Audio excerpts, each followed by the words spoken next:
In the past, I've written about some of the major flaws in my workshop. Today, I'm addressing the lighting issue. I'd like to start by stating that this is not an electrical how-to video. Don't mind the dirty motorcycle or the messy shop. If you don't know what you're doing with your electricity, consult with a professional.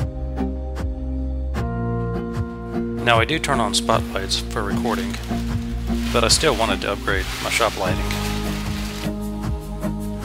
So I ordered 6 4-foot LED strip lights. To start, I used a laser to set some lines.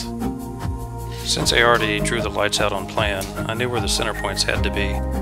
With the laser as a guide, I pulled a tape out to the known center point. The locations did not have to be perfect. I drilled a small hole to locate my position from above in the attic. Using some scrap wood I had laying around, I marked the boards directly off the ceiling joist for a good tight fit. I went back downstairs and cut all of my boards to length.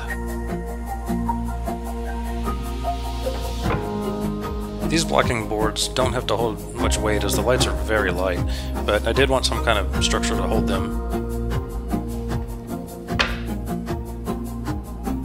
I installed the blocking down flat since I plan to add insulation over the garage in the future.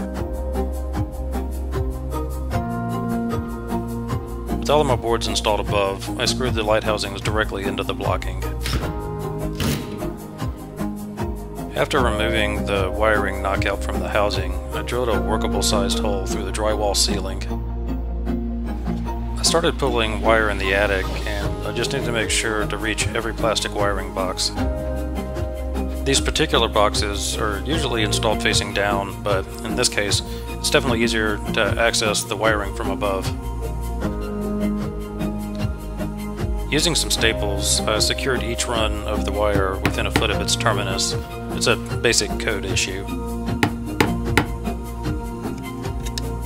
Once I made all of the wiring connections, I capped off my ends with wire nuts.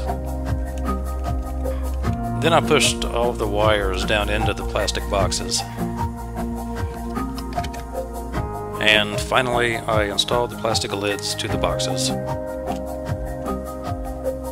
There's no magic here, just screw them on.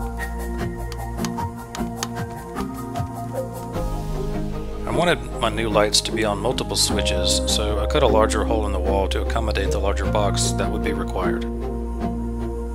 My father-in-law gave me this new tool for Christmas, and man, it makes quick work of drywall.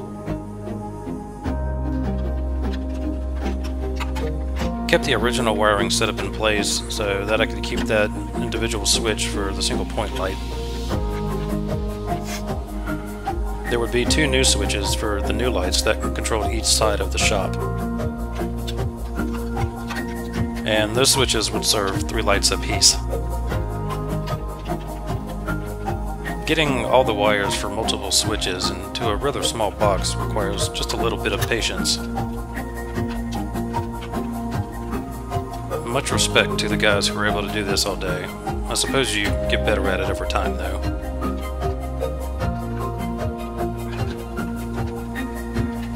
Once I got all the wires pulled into the box, I made the connections to the switches and closed it up.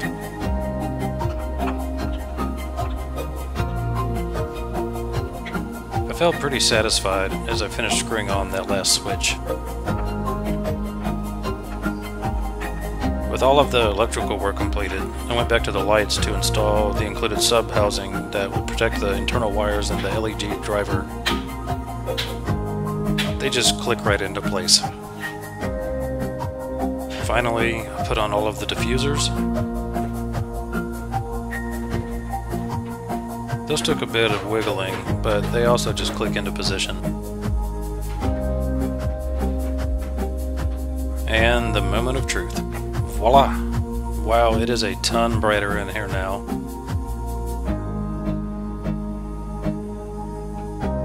So as I take another walk around the shop, I'm definitely pleased with this lighting upgrade. I also managed to find some time to clean up the shop a little bit.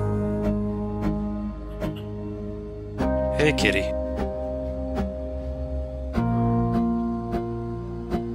So I hope you enjoyed the show.